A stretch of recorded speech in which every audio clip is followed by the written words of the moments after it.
irmãos, tudo bem? Espero que todos estejam bem, gozando da mais gloriosa e santa paz do Senhor Jesus, amém? E hoje, vamos para mais um dia de aula. A nossa aula hoje é a oitava, cujo título é Um Convite à Salvação. Mas antes de iniciar a nossa aula, eu gostaria de fazer uma oração juntamente com os irmãos, amém? Senhor Deus Santo, poderoso e tremendo, é diante da vossa presença que nos colocamos para poder clamar ao Senhor, que o Senhor, ó Pai, se faça presente no dia de hoje, Senhor Deus, usando-me conforme a tua vontade e o teu querer e abrindo a mente e o entendimento de todos quantos estão escutando essa aula e que todos, ó Pai, venhamos a sair saciados, ó Pai, do teu conhecimento, do teu grandioso amor, amém?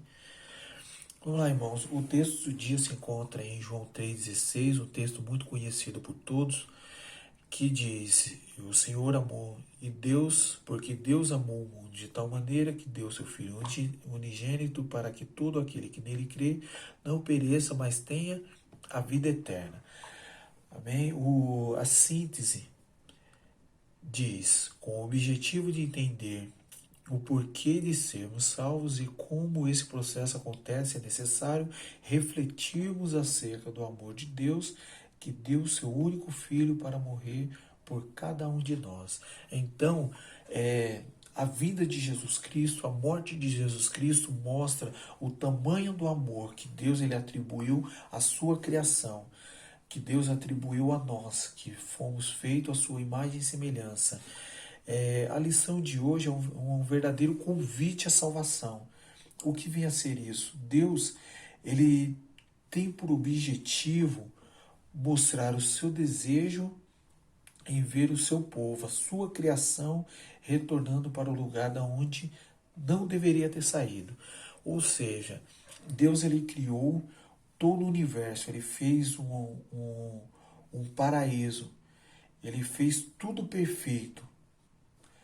E tendo feito aquilo, ele queria que não somente ele admirasse, mas ele queria que aquela perfeição ela fosse admirada por outros.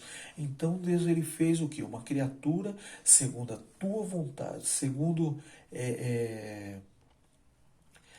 com alguns atributos que estavam dentro dele.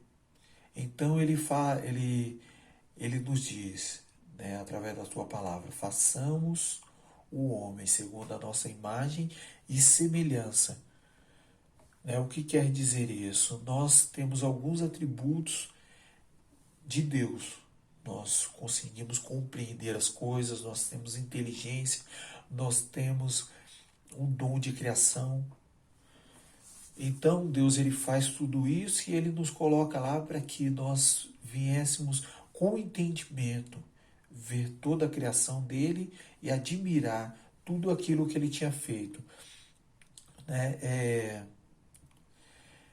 Então Deus ele faz o quê? Nos coloca lá e aí, como todos nós conhecemos, o homem ele peca, o homem ele erra contra Deus e aí Deus ele faz o quê? Ele tira o homem de toda essa perfeição e coloca aonde nós nos encontramos hoje.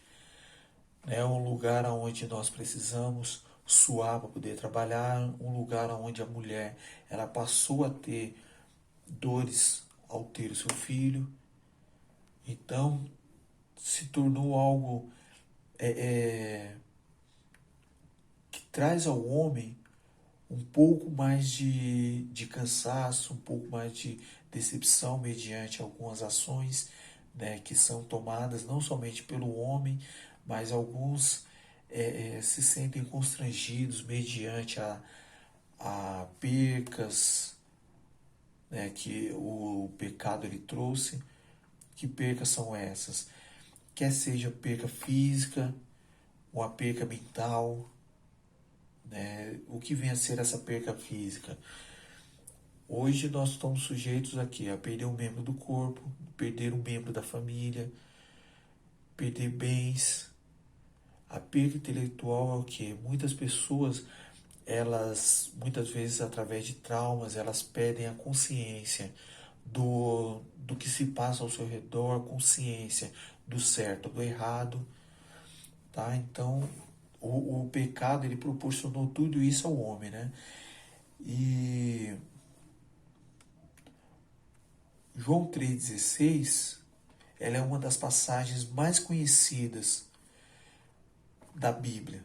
É uma das passagens mais citadas dentro da Bíblia. Lutero chama João 3,16 de o Evangelho em miniatura. Arthur John Gospe, ele diz, na palavra de Deus, em sua inteireza, deve haver poucos trechos que, se algum que tenham atraído tão irresistivelmente a tantos como o versículo 16. Ou seja, o que ele quer dizer aqui? Ele quer dizer que dentro de toda a palavra, nenhum outro versículo, assim como o 16, ele chama tanta atenção do homem. Elicote, ele diz, talvez não exista um outro versículo na Bíblia que tenha sido tão completamente explicado como este. Ele diz também, a maioria dos jovens pregadores faz sermões tendo por base esse versículo, mas os pregadores de mais idade aprendem que o seu sentido deve ser sentido e refletido e não falado. O que quer dizer? Ele fala que os jovens, eles usam muito essa passagem para trazer os seus sermões, para trazer uma mensagem ao povo de Deus. Enquanto os pregadores mais antigos, eles acreditam que essa passagem, ela deve ser sentida, ela deve ser ter uma reflexão em cima dessa passagem e não simplesmente falada. Nós devemos sentir o que deve ser falado. E o amor de Deus foi tão grande que o induziu a dar o seu próprio Filho unigênito para morrer pelo mundo. O que quer dizer isso? O amor de Deus foi tão grande que ele pegou o seu único filho. Por que Cristo ele é chamado de filho? Porque ele veio ao mundo assim como todas as crianças ele vem. Né? Ele foi introduzido dentro da madre de Maria e ele teve o nascimento assim como todas as outras crianças. Com uma diferença, né? Que ele não foi feito da forma tradicional, certo? Que teve a relação entre o homem e a mulher, e daí, da junção dos dois, nasceu uma criança. Não, Cristo ele foi introduzido dentro de Maria, ele cresceu, se desenvolveu dentro do útero e teve o seu nascimento. Então, Cristo ele é tido como Filho de Deus, por quê? Porque ele nasceu de uma forma como todas as outras crianças elas nasceram. Teve o crescimento como todas as outras crianças teve a sua adolescência e a sua fase adulta. Por isso que ele é tido o quê? Como Filho de Deus. Por isso que há essa distinção entre Deus Pai e Deus Filho. Amém? Então,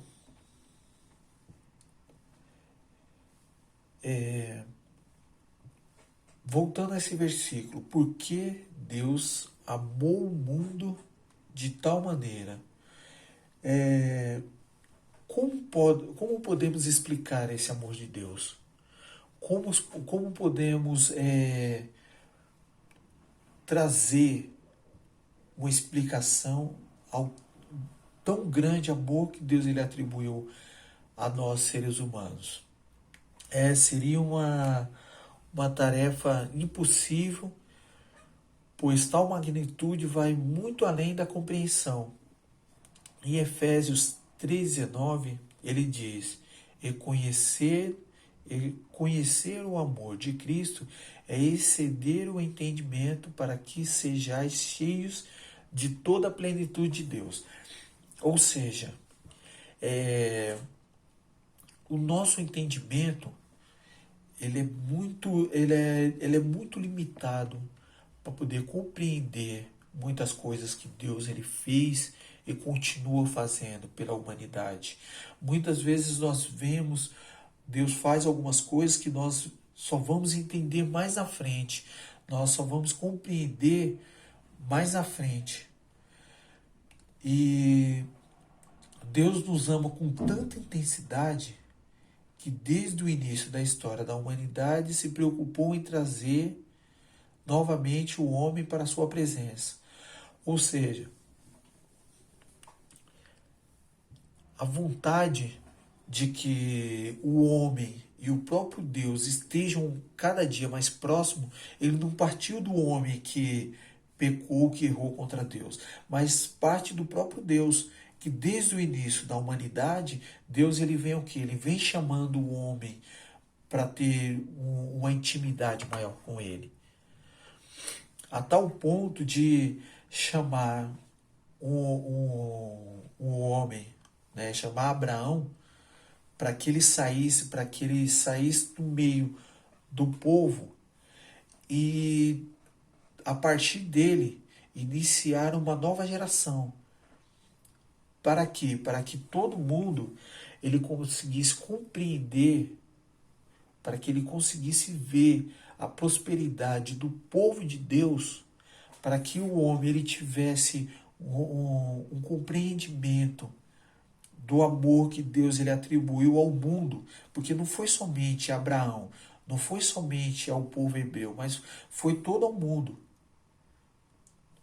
para que nós viéssemos a ver e que nós viéssemos a ter a vontade, o desejo de se aproximar mais dele. Entende? Então, Deus ele nos amou com tanta intensidade que deu o início da história da humanidade, se preocupou em trazer novamente o homem à sua presença. Foi em Cristo que esse propósito se cumpriu. Logo as dimensões do amor de Deus nos impressionam por sua abrangência. Ele simplesmente nos ama sem fazer acepção de pessoas. Em Atos, ele vem falando em Atos 10:34. E abrindo Pedro a boca, disse: reconheço por vontade que Deus não faz acepção de pessoas. Deus ele não está preocupado em qual tribo, em qual população, qual tipo de pessoa, etnia. Ele não faz diferença entre povos, não faz diferença entre raças. Deus, ele simplesmente ama o homem da forma que ele é. E dentro de um mesmo lar, nós vemos pessoas servindo a Deus de forma diferente. Nós vemos um casal, um salvo e outro não salvo, mas por quê? Porque será que Deus ele amou mais o homem que está sendo salvo, a mulher que está sendo salvo, do que o seu cônjuge? Não. Deus ele não fez essa separação. Ele simplesmente fez o convite. E cabe o que? A cada um de nós aceitarmos esse convite. Então ele amou o mundo de uma forma abrangente. Deus ele amou tanto o brasileiro como o chinês, como o australiano, como o americano, da mesma forma.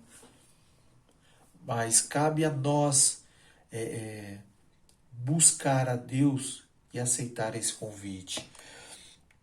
Que deu seu unigênito, né?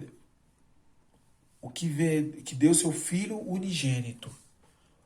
Quanto amor Deus nos ama. Né? O quanto Deus ele ama o homem. O quanto já refletimos acerca dessa pergunta. Ainda existe um ponto a considerar.